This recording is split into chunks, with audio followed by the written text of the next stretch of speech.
Welcome to this special edition of our Sunday show. It's 8:30 p.m. We are at the magical Grand Palais where world players will gather for a global AI summit.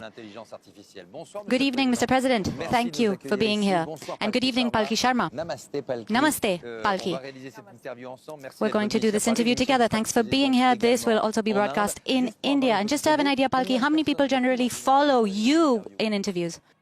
Namaste, and thank you for having me here. And namaste, Mr. President. How are you doing? I'm fine. And Bharat ke logon ko meri namaste. Kya baat hai. Thank you very much. And to your question, my favorite question, how many people watch?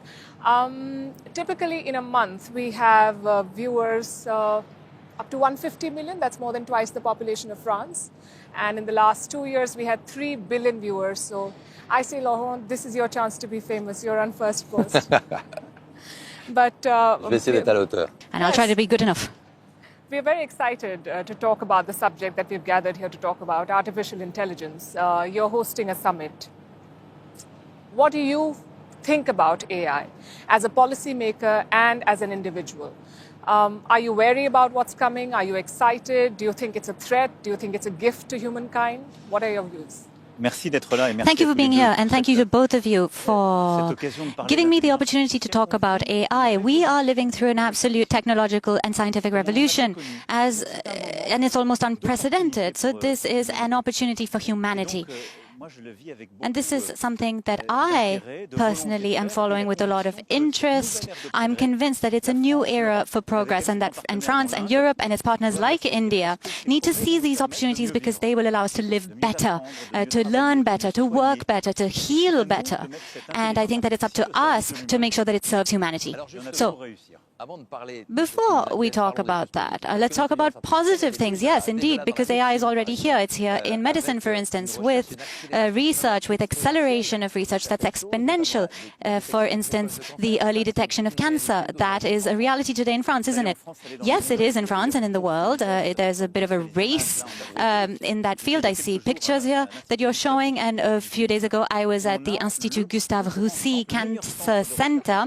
It is one of the best centers in Europe, the 4th in the world, and we hope to become first thanks to our investments. And our researchers are cutting edge. We have collected a great deal of data, and thanks to AI, we can do prevention and preventive diagnostics as well. And I see this picture you're showing, which was shown to me just 2 days ago as well. Using MRI images, sometimes it took a lot of time to identify cancerous cells. And thanks to AI, because we're putting together so much data, because we have computing power, we can see things much more quickly.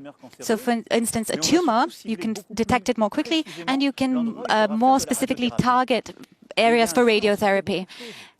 And so there's a lot to do in the field. You know, there's also the digital twin that I was told about. With all the data that you collect, you can create a digital twin.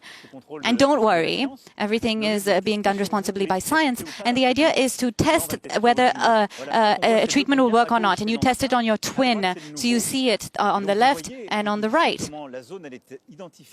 You see how the AI is identifying the area that needs to be treated using radiotherapy. So this is progress, a concrete progress, and thanks to AI, in medicine, we can prevent better, we can detect things much better, instead of having to do a biopsy or blood tests, and you had to do a biopsy several weeks after a blood test. Now we can be much more precise. Right. In fact, we have on the sets Oscar, who is using Wondercraft, piloting it with the help of artificial intelligence, and we would like you to tell our viewers about that as well. How does that work? Wow. Ah, ça, c'est une entreprise française. This is a French company. Ça s'appelle Wondercraft. Wondercraft, yes. Regardez ça. Watch this. Et c'est l'intelligence artificielle. And that is AI that is making all this possible. Actually, it's optimizing it. So some of the images we saw are also French research at the Gustave Roussy Center with partners in Villejuif, in Saclay, big universities around Paris. And one of the companies was created by French people in the US, and I hope they come back to France. And what you see here with Wondercraft and Oscar, and thanks to Oscar for being here. I saw them 2 years ago. They're close to here, actually, based in Rue de Rivoli. The exoskeleton is mechanical, and you have a remote control on the side. So what's the role of AI? Well, it has computing power which assists the skeleton, and because they've put so much data in there and because their processors are of such good quality, they can recontextualize continuously and improve the capacity of the exoskeleton. It is consistently optimized, and it understands how he's walking, and it also understands the environment that he's in. So what's important to understand is that AI is actually technology which will allow people, using their enormous computing power and their ability to manage huge data sets, that they will be able to train and will be able to optimize mechanics. Palki, here, as in France, would you say that in India people are worried about AI? I think people are excited. AI adoption in India is high. But there are concerns, of course, just like in France. There are concerns about job losses. What will it do to the job market? There are concerns about misinformation, about copyright violations, about intellectual property rights. So that is my question to you then. How, as a policymaker, how are you going to address those concerns? Who will make the rules to regulate AI, and who will enforce those rules? Well, the first thing, before I get to that, is that, first of all, we need to be a part of the race. And for me, one of the main messages, and I think we'll come back to that when we think about the geopolitics of innovation, before you regulate, you have to say, well, we want to be a part of this. We want to invent solutions and technologies, and we want to create our own. We don't want to be dependent on others. But so, what about people who say that the best worker ever is actually going to be an AI? Well, that's not true. That's not true. That's also something that will disrupt the labor market. You have to think of them as assistants. AI will not replace humans. I don't think so. I don't believe in that. It's a technology change, and now we have these generative models, language models.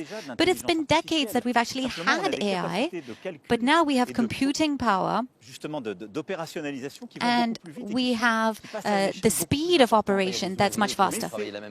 But laborers, lawyers, journalists, everything's changing. Yes, but when we built this Grand Palais, work was different. We worked differently. There was technological progress since. So we have to prepare for that. We have to train for it. Now, in my first term, we actually created trainings.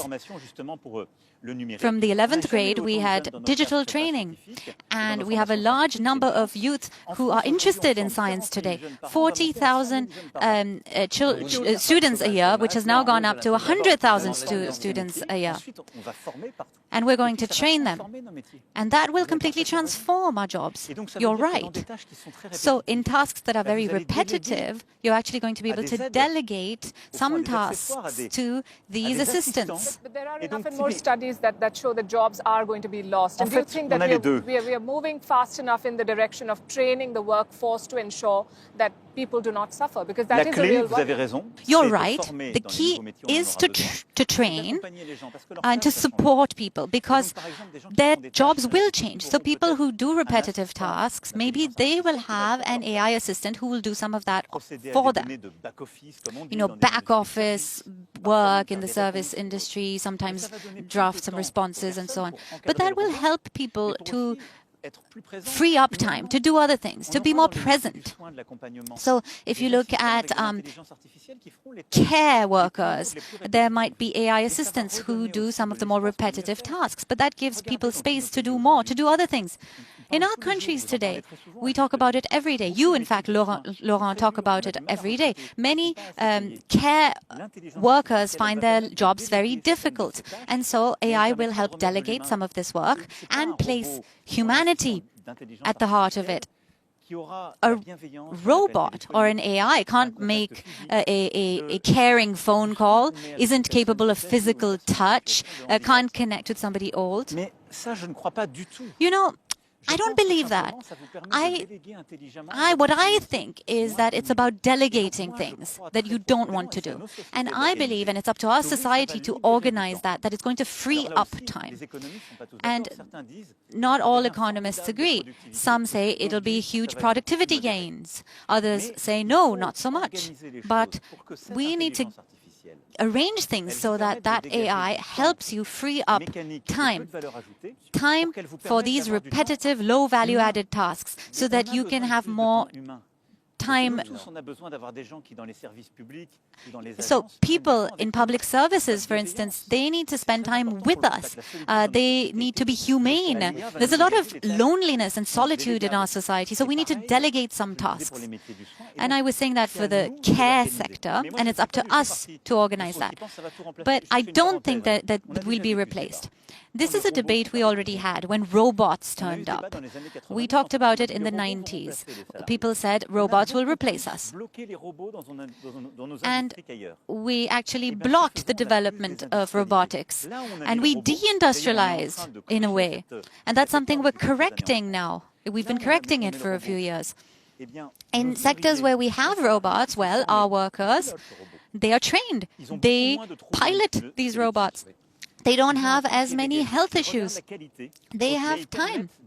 They follow the quality, and they create more value. Another risk is manipulation, identity theft, scams. Today you published a video of yourself, and we're going to see some videos. Palki, what do you think about this video that was posted today?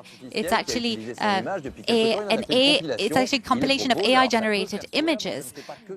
Now, it's funny, but not just funny. Ensuite, tous les cheveux qui restent sur le côté droit. La techno est une culture à part entière. On est attaché à la bagnole.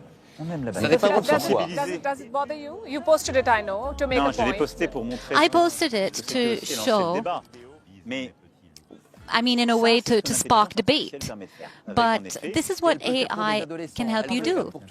Or AI does. Yes, it does it for teenagers. Yes, this is what generative AI does. So you have this technology which can generate language, large language models. Mistral, a European champion, a French champion. I'm sure you're all using it. And, you know, actors and singers are worried about that. Yes, hold on. So you can create videos and all of that. And in a way, it's a great thing. You can produce content faster. It can correct you. It can teach you things. But you need to understand it, and you need to put it into context. So do you think artists are right to be worried? Yes, I mean, Jean-Michel Jarre is a great artist, a pioneer of electro music, and uses AI. But there's this, the theft is a reality. Yes, but that existed before AI. You know, copyright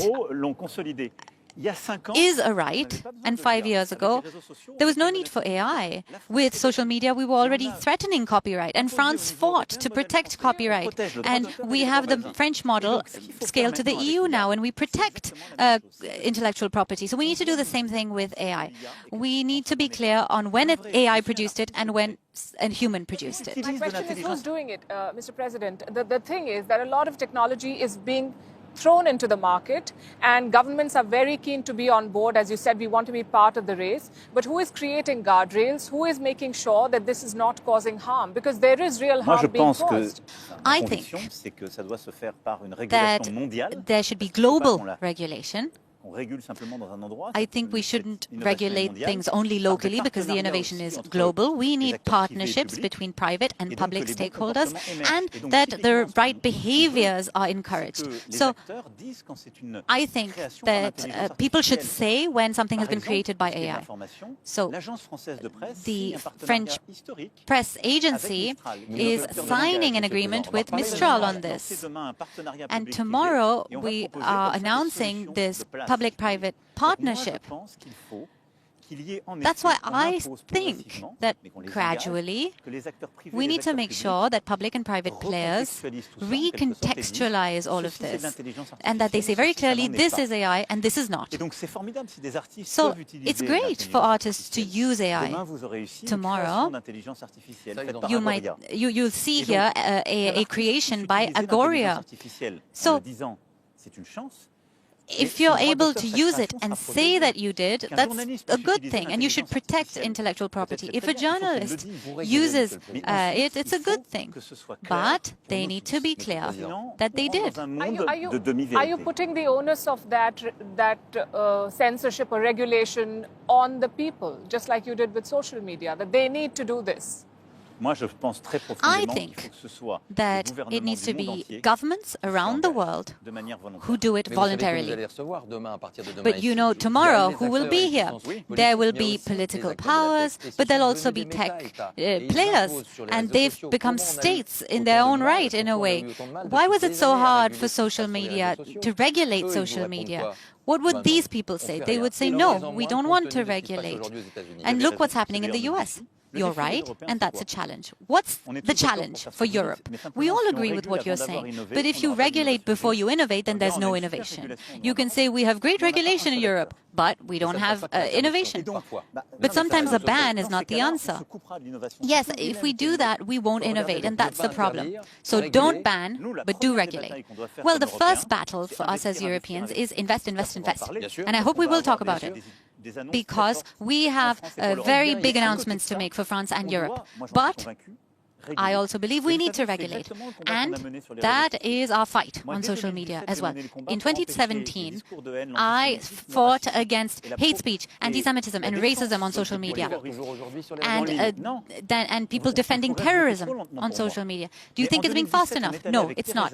But in 2017, with Theresa May, after the terrorist attacks, everybody said, free speech, let's not regulate. But then there was the Christchurch terrorist attack, where using social media, a terrorist filmed the attack. And here in Paris in 2019, we launched the Christchurch call, and we succeeded. Within 1 hour, we could remove terrorist content, even on American platforms. So social media today is safer because they have removed fact checkers. So with all of that, you've done. Now you're talking about something a little different. One, we manage what we call the golden hour, which means that within 1 hour we can remove terrorist content. In Europe, we have a regulation, we have done it, we have implemented it, and it's going to change, right? Yes, in Europe, platforms have a responsibility when they disseminate hate, anti-Semitism or racism. But the US is not doing it. The Chinese are not doing it. India is still thinking about it. So actually, we're at the cutting edge in Europe. And we are trying to push for moderation. But you are right, that platforms said, we don't want to moderate. That's politics. We're all about free speech. Well, they're wrong. Why are they wrong? Because behind social media and in AI too, there are algorithms, and these algorithms help you do incredible things, but they always have biases, and so they need to be transparent so that you can verify them. And they need to be transparent for all. All that to say that there's a huge challenge, a huge regulatory challenge, and that is why with Canada we have a global partnership for AI. And India chaired it last year, actually. But that is that we need to do at a global scale. And in Europe, we're pioneers. But we need to involve everyone, because we cannot regulate just in one geography. So the summit that's going to take place here, it's not a summit amongst friends, is it? Not everybody gets along. Not everyone has the same ambitions. On the one hand, you have CEOs, tech giants, be they Chinese, American, European, French, sometimes smaller companies as well. So, what is the ambition of such a summit? Are you trying to tell everyone, let's work together? Or is it the winner takes it all? What's the idea here? Is it China, the US dominating the world? Well, you know, it's a bit of both, but what we're trying to say is that France and Europe are credible players on AI, and we want to go further and faster. We are the 5th global power in AI. France is. So we have great strengths, but we're also running a little late, aren't we? Well, we're all late behind the US in investment and training. Well, on training, we have partnerships. We have a partnership with India, which is excellent on training. So like I said, we have 40,000 students, but we're planning on training 100,000 students. We have data scientists, mathematicians. France has talent, and that is a strength. We are lagging on data centers. So computing power, you need supercomputers that will take all of this data. And you just announced a partnership with the UAE. Yes, and with Canada. So yes, Europe is going to go faster, France is going to accelerate too, and tomorrow we will announce 109 billion euros of investment in AI over the years to come. And that is the equivalent of what the US announced with Stargate. So basically, the US announced 500 billion, and we're going to do 109 billion. And it's because we worked so hard and because we have strengths. And the UAE is going to make these investments. They're going to create a huge data center. And in American and Canadian investment funds and French companies will also be present, Orange, Thales, and others. When you install a data center, Mr. President, it uses up a lot of energy. So what about the environment? Are you going to talk about it at the summit? Yes, we will. And we're creating a partnership for sustainable AI because it does use a lot of energy. And the two rare elements that you need are, first of all, the processors, the chips, the semiconductors, the most powerful and the smallest, and also energy, carbon-free energy. That's what we need. So, in Europe, we launched a big program on semiconductors with the help of the EU. And in France, we actually make semiconductors, and we're going to continue making them. And we want to create new partnerships. And the Stargate announcement. I just want to finish, Palki, sorry, on semiconductors. So semiconductors and energy use. And I want to focus on this because I think neither the French nor the Indians know this.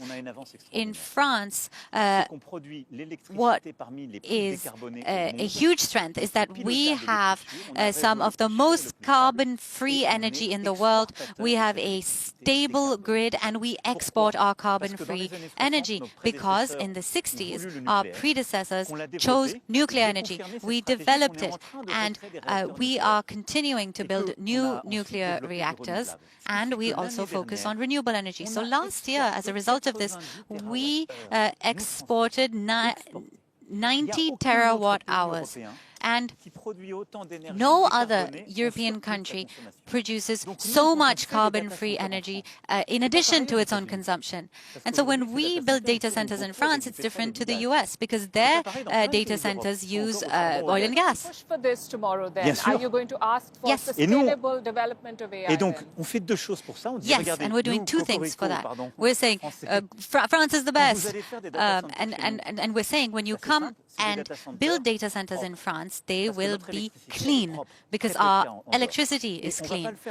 And we're not going to do it to the detriment of our industry, of our households, and so on, because we already export energy. And secondly, we believe in frugal AI, and that's what recent innovations have shown.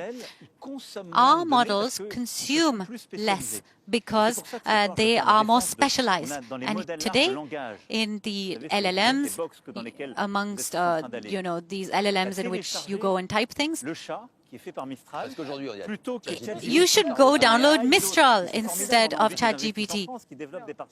We should do that. When you download it, you're helping France. You're helping a European champion.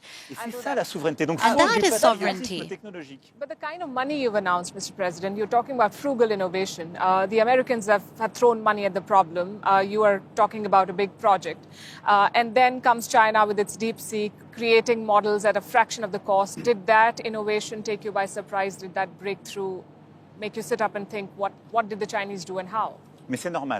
Well, that's just to be expected because things are moving very quickly. So we were thinking that it was all about scale, that you had to be faster. But what did DeepSeek do? They took everything that was already available from the last AI model and then they recalibrated it. And they were more frugal. So that's what made it more economical. Well, everyone's going to do that, and that's why you need to be a part of the race. So is that good news for us? Well, I would like the next generation of this to come from Europe. So there is a kind of race to scale. Are we fully lagging behind? No, we're actually in the race, and the investments that we'll be announcing tomorrow will help us do our share. And then we need to be the most innovative, we need to be the smartest, and these innovations need to be linked to people's needs, and that's what we saw with the exoskeleton earlier. So tomorrow we have Peugeot, Citroën, our big car makers in France and in the world. They are actually building a partnership with Mistral, which is excellent news. That means that everywhere in the world, when you buy a car, you will have an AI assistant in these Peugeot and Citroën cars, which will help you drive, which will collect data at the same time, and which will make Peugeot and Citroën stronger. And so, are you telling Indians to download Mistral instead? Yes, patriotism. You know, it's something that I believe in. For 7 years, I've heard a lot of debates in France that seem crazy to me. You know, oh, we should tax these companies and so on. So, you know, sometimes our CEOs go abroad. They offshore their companies. You know, I'm telling them to be patriots as well. You know, when we were all of the last 7 years, they also need to recognize all the good that we've done. So would you call these CEOs and tell them that? Yes, for 7 years we've been working on the supply side. That is, focusing on innovation, re-industrialization. We've done it at record levels, creating jobs. We have startups, innovation. We're leading Europe on that, leading Europe in AI. All of the work that we've done. And public services, redistribution. And it's not just about preserving that, it's about accelerating it. And what I want to say tonight is that it's a new era for progress. France and Europe can be champions with India, right? Investing. Investing 109 billion euros. French and foreign money. And then we have AI, humanist AI. Modi tomorrow. I wanted to know what can we expect in terms of announcements on your partnership with India, and as India and France work together, are you creating a new era of non-alignment in the technology space? I think that with Prime Minister Modi, we firmly believe that India and France are two great powers. And we have a special relationship. We respect and want to work with the US. We want to work with China, but we want to depend on no one.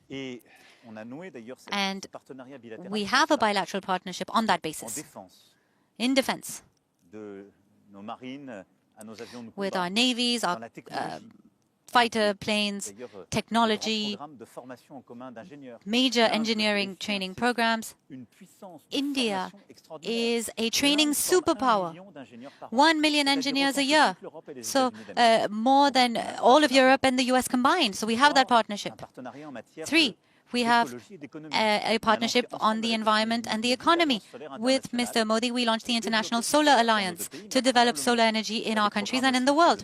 We also have civilian nuclear programs. So it's a very deep-seated conviction that we want to be independent. That doesn't mean we want to be isolated, but we want to have technologies and partners that we can trust without dependencies. And that is something we've developed far beyond the France-India relationship. It's part of the Indo-Pacific strategy. And what brings us together with India, with Japan as well, South Korea, Australia, New Zealand, and us as a power in the Indo-Pacific.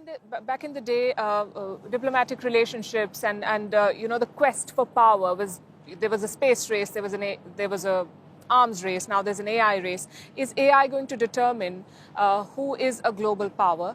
And in that context, when you work with India, you and Prime Minister Modi have both talked about strategic autonomy a lot in the past few years. Are you then going to push for tech sovereignty together? Totalement, et d'ailleurs, Yes, absolutely, and that's what we're already doing.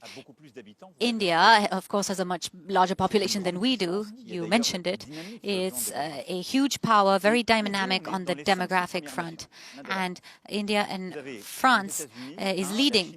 So we have the US and China far ahead. And then you have France, the UK, India, the UAE, and then Germany, and the others. So we want to work together on AI. And Prime Minister Modi, you were showing these major companies earlier. Prime Minister Modi is facing the same issues. They're all American, and there's a few Chinese players in that space. And he wants to benefit from the innovation, but he wants it to also be happening in India. Sometimes, if there's non-cooperation with these players, then you need to be able to take things forward on your own. We saw it with COVID. When things go wrong, people look inwards, and that makes sense. If you depend on others to produce medicine or technology, then things can go wrong. So we need that partnership, because we have shared interests and because we have the same worldview, focused on friendship and also interests. So together we will develop technological sovereignty. We want to train our talent, that they can go abroad, but they should also be at home. And we want to create data centers in India and in France with sustainable energy. And we want our own language models in France and in India. We don't want to depend on the US and Chinese models, and we want applications in all fields. So more than a partnership, it's a new alliance. It's a third way forward. There's the US and China, and perhaps Europe, France, and India can be a third way. I believe very strongly that that is the future. And that is why in 2018 I started this Indo-Pacific strategy. And I'm obsessed with one thing, and that is that I want our children to lead better lives than we do. And I want them to have a say in their future. That is independence. That is progress for France and for Europe. And so I believe very, very strongly that we need to fight today when it comes to our technology, when it comes to our defense, all of these issues. We need to make sure we depend on no one. Now, the French have been listening to you. We talked about AI. Palki, I'm just going to talk about French politics for a while. They wonder whether our president is only interested in AI or whether he's also interested in pension reforms, in the tax system in France. Are you still interested in domestic politics or not? Well, I answered you earlier, but you were talking about AI. Well, everything is linked together. What about citizenship by birth? Well, that's the role of the parliament and the prime minister and his cabinet. So do you think that today it's easier to be prime minister than to be president following the dissolution? Well, that's how institutions work. The Prime Minister, like his predecessors, heads the cabinet, leads his ministers, comes up with bills for Parliament, and the Prime Minister works alongside the President. It's always been the case. And so do you plan to organize referendums? Well, there are times that the President is more involved, but actually, I think the idea is to focus on broader guidelines. So let's move to the rapid fire. One question before that. I wanted to ask you, are you going to ban Chinese AI in France? Well, I don't think that it makes sense to ban a technology because of where it comes from. That's not our approach. But for all the technology, all around the world, where it doesn't come from Europe, we look into it carefully if our sovereignty is at stake. We've done it in the past for technology. So we don't have this American approach of banning tech because of where it comes from, but we will think about whether we can accept non-European technology for critical sectors. Here's an example, telecoms. It's a yes or no question. Pardon? It's a yes or Non, no aujourd'hui, question. aujourd'hui, on ne va Well, pas les no, bannir. we're not going to ban them today, but it's related to what you were saying on technological sovereignty. This is a question that will be a focus. So, yes or no, 60 seconds, it's going to be very short. Short questions, short answers. Let's go. I'll ask the first question. Is AI already a threat for our democracy? Oui ou non?